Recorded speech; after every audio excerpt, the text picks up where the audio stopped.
Dulu Pak Imam ini ada Pak PJ Rembang. Itu dulu ada seorang raja didatangi ulama. Gimana cara saya tidak nikmati jadi seorang raja? Ulama itu nasihatinya gampang. Diomongin gini Pak Aryo. Pak Raja, kalau kamu di Sahara, di padang Sahara, kemudian Anda kehausan. Kalau tidak minum satu gelas air Anda mati. Apakah? Terus kemudian yang punya air bilang gini, kamu tak kasih air, tapi syaratnya kerajaannya kasihkan saya. Kamu kasihkan apa milih mati? Wah ya milih dikasih air, mendingan nggak jadi raja tapi hidup. Terus la tafrah bimulkin la yusawi kak samain. Kamu jangan bangga dengan satu kekuasaan, dengan satu kerajaan yang nilainya sama dengan segelas air. Akhirnya dia terjadi raja yang soleh karena ternyata apa? La yusawi kak samain, tidak sama atau ya nilainya itu masih. Nah, kita-kita yang rakyat yang tidak jabat, misalnya masyarakat, itu ya harus berpikir gitu. Orang tidak jadi bupati tetap hidup, nggak jadi pegawai BUMN tetap hidup. Tapi kalau nggak minum air itu mati. Dan rata-rata rakyat itu bisa minum air. Artinya apa? Kita dan mereka itu sama-sama punya nikmat yang pokok, yaitu sadur rumpi, nikmat yang bisa mempertahankan kehidupan. Jadi nikmat selain itu tidak pokok. Sehingga orang itu bisa jadi wali. Jadi ini resep jadi wali. Jadi wali itu udah harus tirakat dalail, terus gak pernah makan nasi, itu enggak, itu keberatan. Jelas pegawai BUMN nggak mau itu, mesti nggak mau itu, mesti tidak mau itu. Ya nggak mau ya nggak bakat, jadi sudah pasti tidak mau.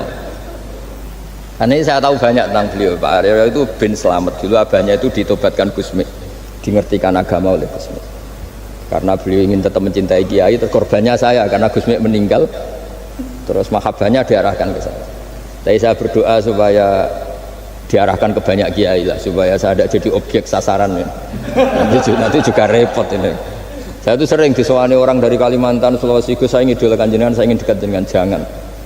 Saya sudah lah pakai kiai lokal di sana aja, jadi sampai tidak ganggu saya. Terus kiai lokal di sana juga tidak mahjub oleh saya, kata saya. Sudah. Saya teruskan ya. Jadi dulu para raja itu dilatih oleh ulama, termasuk dilatih begitu. Kamu punya kamar 1000, kalau tidur per 5 menit ganti kamar, karena eman sudah dibikin kok nggak dipakai. Nggak juga, punya kamar 1000 yang dipakai hanya satu. Ngapain punya 1000 yang dipakai hanya punya baju satu lemari yang dipakai hanya satu?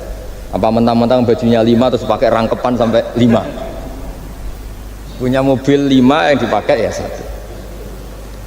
Jadi orang dulu itu dilatih sebegitu. Sehingga dulu itu tidak ada raja kecuali punya penasehat.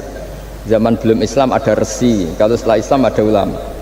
Sehingga mereka bisa menertawakan kerajaan. Maksudnya dianggap biasa. Ada seorang raja ditanya ulama, khas seorang raja itu apa? Merintah tidak bisa diperintah.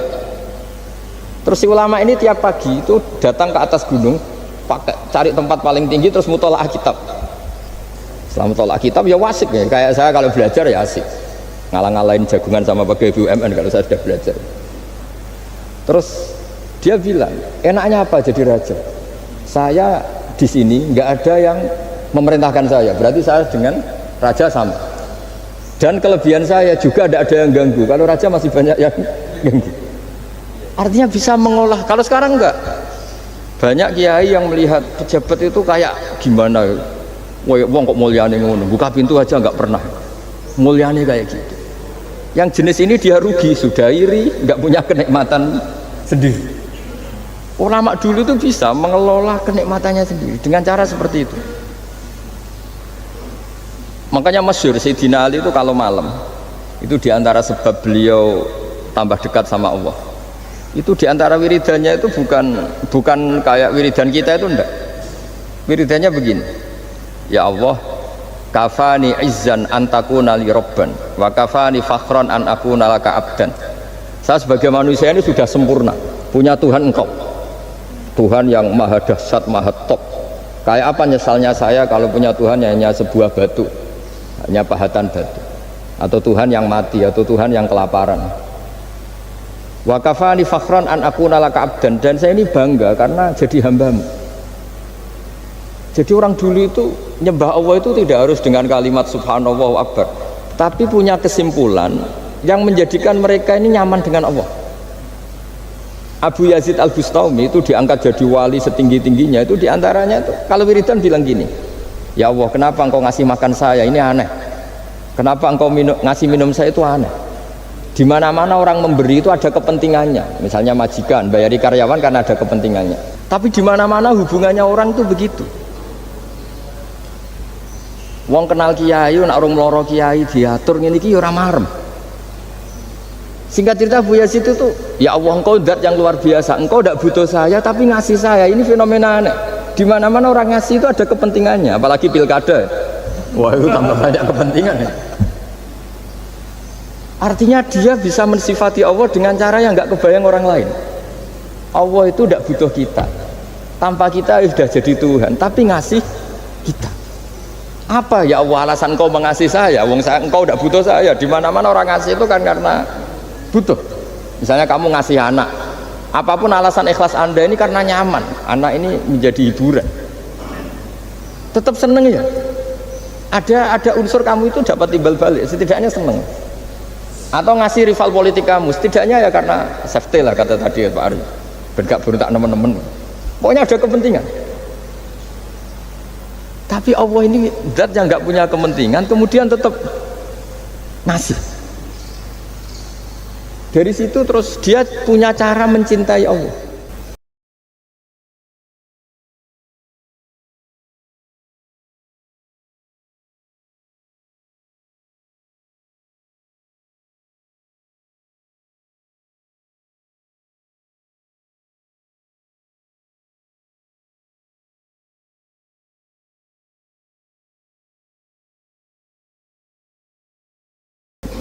Saya dalam hal ini itu anut mazhabnya Imam Syafi'i. Imam Syafi'i itu, saya punya kitab namanya Diwanus Syafi'i.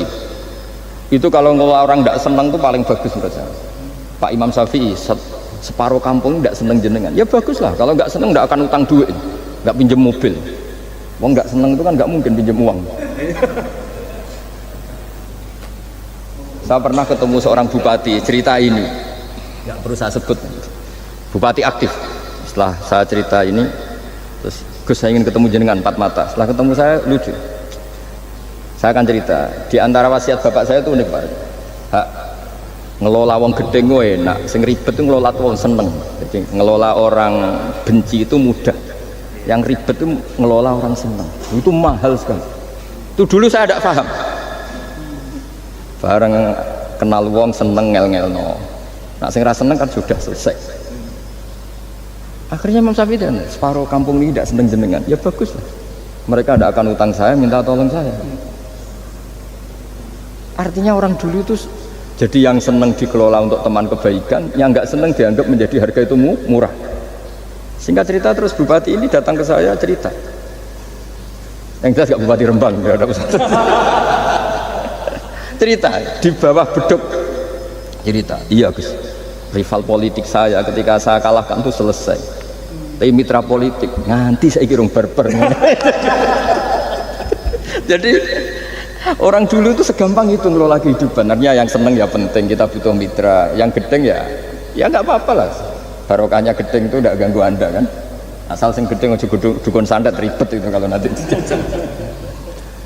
Ketika Imam Syafi'i diceritain orang yang tadi nyium tangan jenengan, yang sama jenengan diluk hormat, di luar itu memaki-maki jenengan. Kata Imam Syafi'i, bagus lah, berarti saya wibawa, di depan saya tidak berani. Jadi beliau seenteng itu melihat dunia. Jadi orang dulu itu, makanya mereka gampang jadi wali, karena radhiyallahu anhum wa radu an. Jadi orang yang melihat Allah itu sudah ridho, ya sudah. Nabi Musa itu kekasih Allah, kalimullah. Itu orang Israel, itu yang gedeng yang ngel-ngel no, yang seneng yang ngel-ngel no, malah paling ribet kalau ngadepi orang Israel. Singkat cerita Nabi Musa itu bilang gini, ya Allah kasih saya ijazah, yang dengan ijazah itu orang terbungkam semua, tidak bisa ngeritik saya, tidak bisa mencibir saya, tidak bisa ngata-ngatain saya. Jawabnya Allah itu lucu, ya Musa hadza syai'un lam asna'hu li nafsi fa kaifa asna'u bika.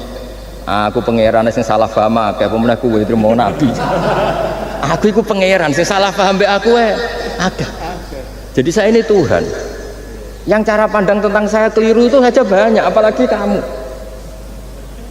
Mestinya saya yang terbebas dari disalahpahami. Padahal Nabi Musa aku itu pangeran, ya darani anak di bojo, ono sing darani aku fakir, ono sing darani aku kikir, macam-macam. Orang Yahudi itu kalau rezekinya baru sempit itu bilang ini Tuhan kikir sekali. Sampai laqad sampai Allah qala alladziina qalu inna Allaha faqir. Artinya pejabat juga gitu, kalau salah kebijakan juga dihujat. Ini tidak mensejahterakan rakyat. Itu kalau lapor Allah jawabannya gitu, kamu pejabat salah pahami ribet, saya Tuhan saja disalahpahami. Jadi orang dulu itu segampang itu ngelola hubungan dekat dengan Allah. Jadi pakai rasa.